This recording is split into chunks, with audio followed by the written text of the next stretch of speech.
Hello, আসসালামু আলাইকুম। সবাই কেমন আছেন? আশা করি ভালো আছেন। জার্মান ডেইলি লাইফ ব্লগে আপনাদের স্বাগতম। আবারও একটা নতুন ভিডিও নিয়ে আসলাম। প্রথমেই শুরু করছি আমার হাসব্যান্ডের আপেল চুরি নিয়ে। এটা একটা আপেল গাছ। ও প্রতিদিন রাতে আমাদের কাছ থেকে যাওয়ার সময় এখান থেকে আপেল চুরি করে, করে নিয়ে খায়। সম্ভব হলে আমি দিনের বেলা এই গাছটার ভিডিও করে তোমাদেরকে দেখাবো।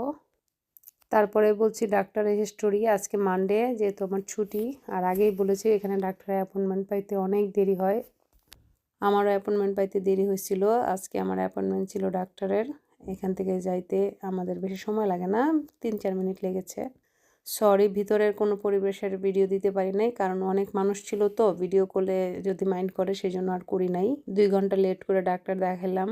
বের হয়ে দেখি বৃষ্টি পড়তেছে। সেই জায়গার আর রাস্তার ভিডিওগুলো তোমাদেরকে একটু দেখালাম বৃষ্টির দিনে কেমন লাগে।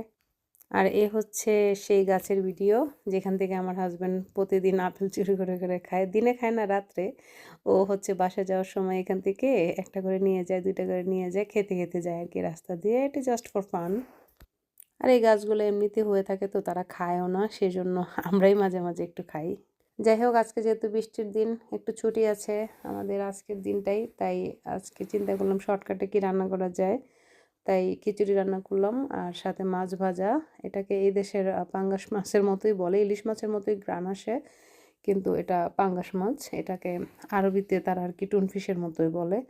যাই হোক, এই মাছটা খেতে ভালোই। রান্না করেছি শর্টকাটে, বৃষ্টিও, টাইমও কম, সেই জন্য আজকে খিচুড়ি রান্না করেছি। ভালোই হয়েছে মোটামুটি। টেস্টি হয়েছে, মোটামুটি চলে। বরাবরের মতোই, বাংলাদেশের মতো টেস্ট পাই না, তারপরেও বাংলাদেশ তো মিস করি। ভালোই হয়েছে। আজকে এই পর্যন্তই। সবাই ভালো থাকবেন। সামনে আবার নতুন ভিডিও নিয়ে আসব।